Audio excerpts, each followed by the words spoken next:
Hi, welcome to my home. My name is Kathy, and in today's video we're going to be making a Sloppy Joe starter. This is going to make dinner time so quick and easy, and it'll be one more thing on your pantry shelf that you know the ingredients of, so you can be sure that your family is going to love it. So don't go away, because when we come back we're going to be in my kitchen and I'm going to show you how to put it together.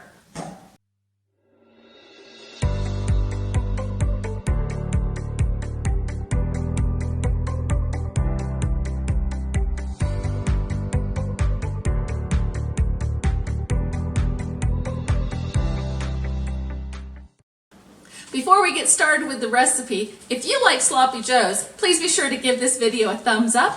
And if you're not already subscribed to my channel, please subscribe and hit that bell icon to be notified each time I put out a new video. Now let's get started with today's recipe. The recipe I'm following is out of one of my Ball canning books. This one is the all-new Ball Book of Canning and Preserving, and the recipe is on page 188. I'm going to be following it very closely with just a couple of little alterations, but I'll show you those as we go. First, we need 3 cups of finely chopped green bell peppers and 3 cups of finely chopped red bell pepper. I pulled all of the peppers that I had out of my garden, and so I'm going to go ahead and get this chopped up, and I'm sure I'm going to need more peppers than that, so I will be supplementing my homegrown peppers with some store-bought peppers. Now with this recipe it does call for 3 cups of green and 3 cups of red, but you can mix and match all you want. So if all you have is green, you can do all green. If all you have is red, do all red. Do a mix. I'm going to mix the green and the red, and I think the store-bought ones I have some yellow and some orange. So it doesn't matter the color or the type of bell pepper, you just want to make sure it's a sweet bell pepper. So I'm just going to get these chopped up. I have an 8-cup measuring cup here, so I'm just going to keep chopping peppers until I'm up to the 6-cup mark.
Okay, there are 6 cups of peppers.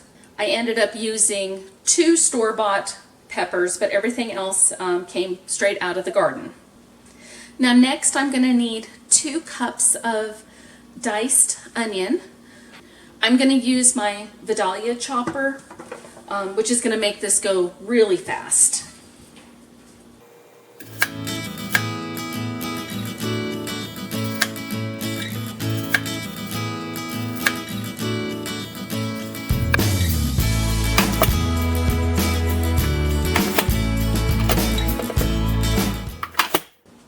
What I like about the Vidalia chopper is that it has a measure right here on the side of the container. So as you're chopping, you just get all of your chopped food down to one side, and then you can measure to see how much more you need to go. We need 2 cups, so I need probably another onion.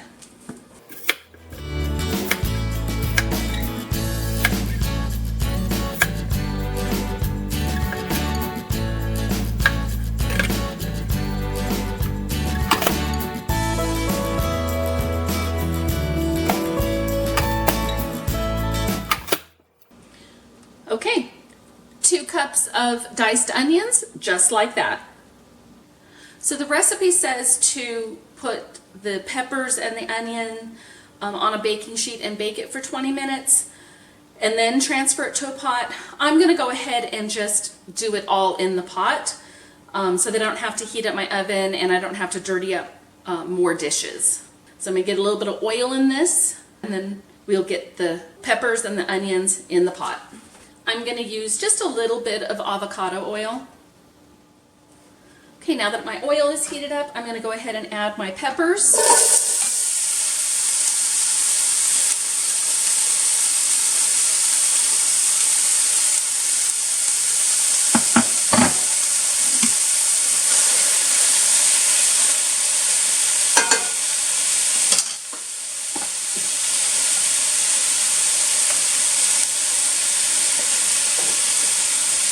My diced onions.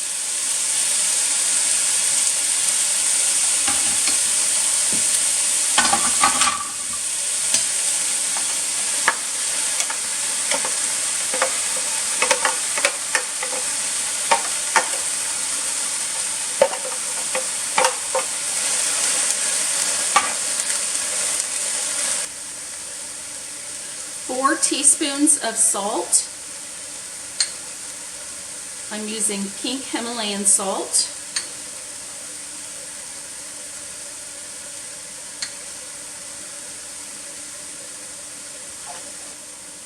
Two teaspoons of ground pepper. This is just regular ground black pepper.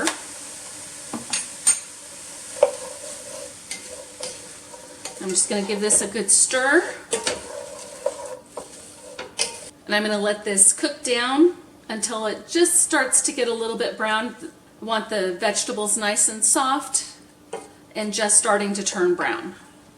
Today's video tip is a canning tip. If you've been canning for any length of time, then you know that those accessories build up. And when you want to find them to do a canning project, you're digging through the drawer trying to find all the pieces that you need. So today I'm going to show you what I do so that I don't have to dig through the drawer to find all of the accessories that I need.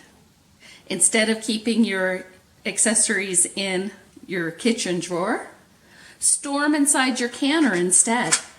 This way, when you want to do a canning project, everything you need is in one place. I hope this tip was helpful for you. And now, instead of telling people at Christmas time that you have enough canning supplies, go ahead and let them get you some more so that you can have all of your canners prepped and ready to go. Now let's get back to today's video. Now while my peppers and onions are cooking, I'm also going to be needing 4 cups of tomato sauce.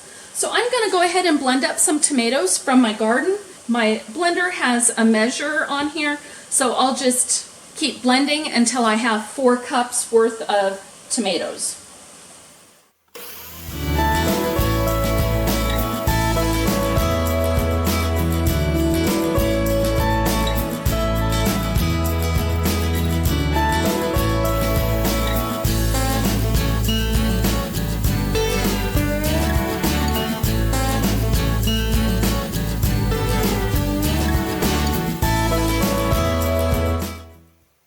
Since this tomato sauce is going to be going into kind of a chunky type of meal, I'm not worried about the skins and the seeds in this particular recipe. If you're concerned with that, if you don't like the texture of that, then you could certainly run this through a food mill to get all the seeds and skin out. Or you could take off the skin and take out the core and the seeds before you blend it up. But for this particular recipe, I'm not concerned with it. I don't mind the texture of it, so I'm going to go ahead and just leave them in. So as you can see, I have my 4 cups, maybe just a little bit more. So this will be ready when I'm ready for the tomato sauce to go into the recipe. My vegetables are nice and soft now. So the next thing I'm going to add is a 1/2 cup of tomato paste. This is a 6-ounce can, so I'm going to add about 2/3 of it. That should be good. Stir that in.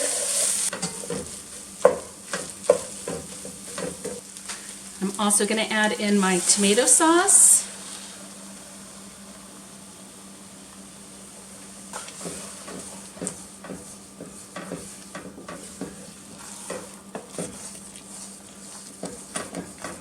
And you can certainly use home canned tomato sauce or store-bought tomato sauce.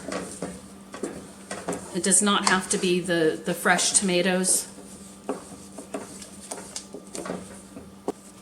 Now to this, I'm going to add a 1/2 cup of apple cider vinegar. Now this is store-bought apple cider vinegar. Since we are water bath canning this recipe, you would not want to use homemade apple cider vinegar. Whenever you're canning and you're adding vinegar to make sure you have enough acid in your recipe in order to water bath can, you always want to stick with store-bought vinegar. Reserve your homemade vinegar for when you're putting vinegar in a recipe that's just for taste. And another note on that is, since we are water bath canning, you would not want to adjust your onion or your pepper or your tomato sauce ratio. You want to keep those all the same to make sure that your recipe is a safe recipe for water bath canning. Now you can adjust your seasonings. That's not going to impact the acidity level in your recipe. But when it comes to adding, like onions and peppers, and even if you were to add garlic, this does not have garlic in it, so if you were to add garlic, you'd need to be very careful because that could, if you're using whole garlic, it could alter the acidity level in your recipe. Okay, so now next to this, we are going to add a 1/2 cup of, it calls for Dijon mustard. I'm just using generic spicy brown mustard. It'll be the same. So it calls for 1/2 cup of that. Not sure if I want a full 1/2 cup. I'm going to add a little less than 1/2 cup, and then once it's done cooking down a little bit, I'll give it a taste and see if I want to add the rest of that mustard. And the next thing we're going to add to this is a 1/4 cup of packed brown sugar. Now this is the last of the brown sugar. I'm almost down to the bottom of the brown sugar that I made in a video several months ago. I'll go ahead and link that video for you. And as you see, this brown sugar is still as soft as the day that I made it. That's one thing about making your own brown sugar. It doesn't get hard like the brown sugars that you buy in the store. So if you're not making your own brown sugar, you might want to give that a try. Now I'm going to give this a taste because I think I want to add one more ingredient. I'm going to give it a taste first.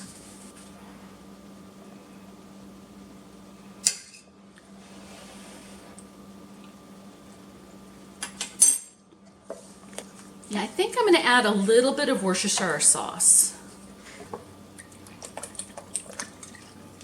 Let's see if that'll do it.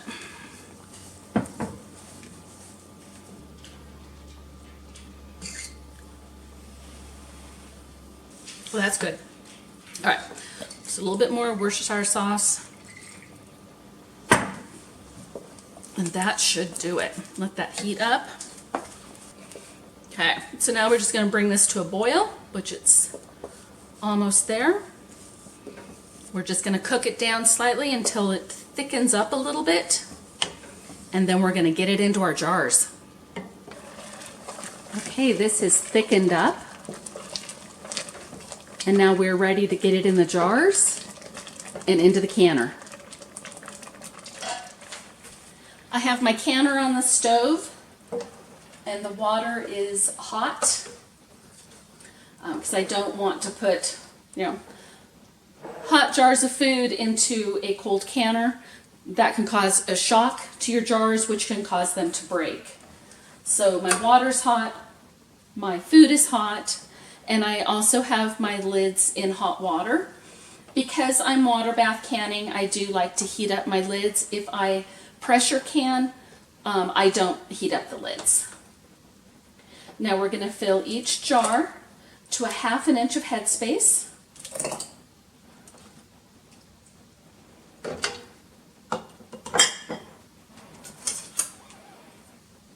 I'll use my debubbler measurer to check the Headspace.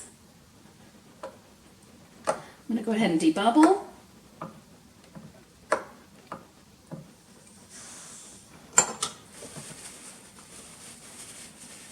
I'm going to wipe my rim.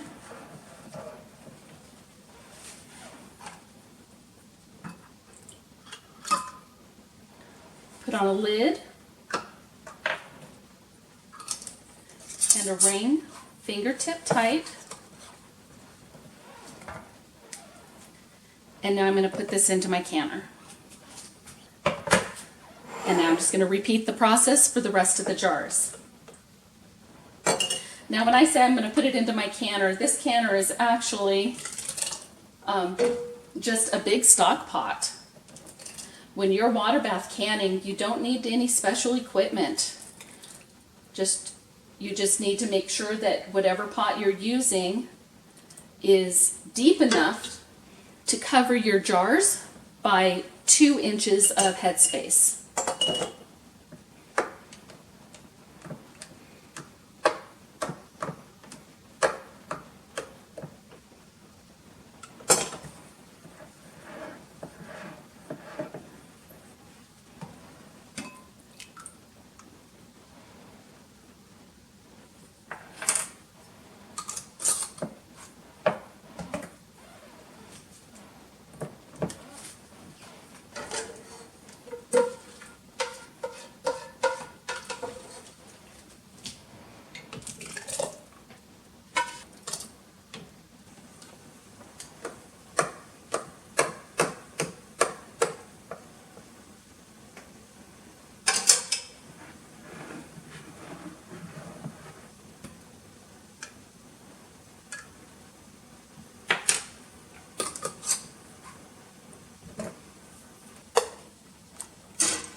Okay, now I'm going to bring my canner up to a boil, and once it starts boiling, I'm going to process these for 30 minutes. The recipe calls for 20 minutes, but because of my altitude, I need to add an additional 10 minutes. So once these are done processing, I'll bring you back and I'll show you the final result.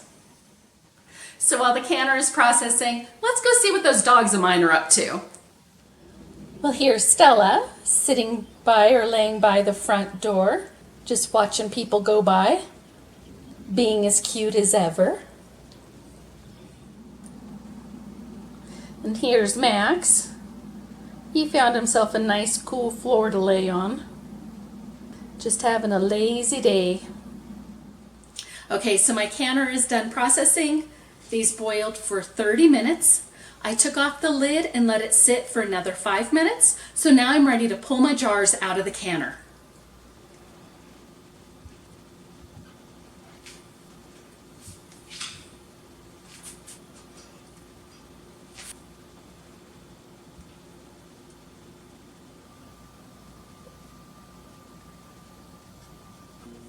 Well, here we have it.